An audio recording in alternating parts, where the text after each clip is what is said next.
റസിയ ബീവിക്കൊപ്പം അമ്പലപ്പുഴയിൽ ജീവിച്ച ചെല്ലമ്മ അന്തർജനം വിടവാങ്ങി. 94 വയസ്സായിരുന്നു.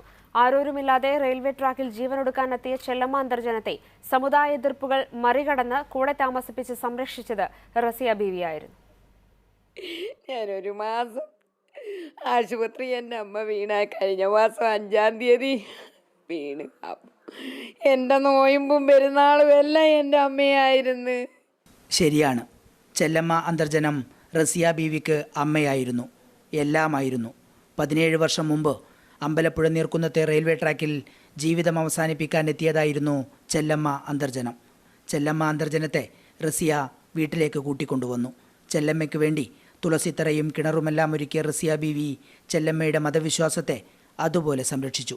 അങ്ങനെയിരിക്കെ 5 കൊല്ലം മുമ്പ് ബാബു തിരുവല്ല ഇവരുടെ അപൂർവ ബന്ധം സിനിമയാക്കി.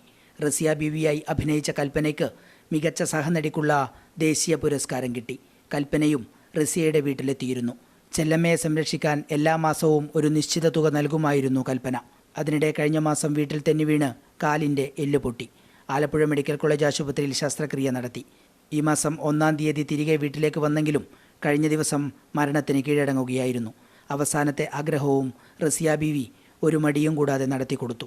മതാചാരപ്രകാരമുള്ള സംസ്കാരം. റസിയ ബീവി എന്ന മുൻ പഞ്ചായത്ത് അംഗം ജാതിമത ചിന്തകളുടെ എല്ലാ അതിർവരമ്പുകളെയും സ്നേഹം കൊണ്ട് മറികടന്ന് സ്വന്തം അമ്മയെപ്പോലെ ചെല്ലമ്മയെ സംരക്ഷിച്ചു. മറ്റാരുമില്ലാത്ത ചെല്ലമ്മ അന്തർജനത്തിനും ജീവൻ അവസാനിക്കും വരെ റസിയ മാത്രമായിരുന്നു കൂട്ട്. ആലപ്പുഴയിൽ നിന്ന് TV പ്രസാദ്, ഏഷ്യാനെറ്റ് ന്യൂസ്.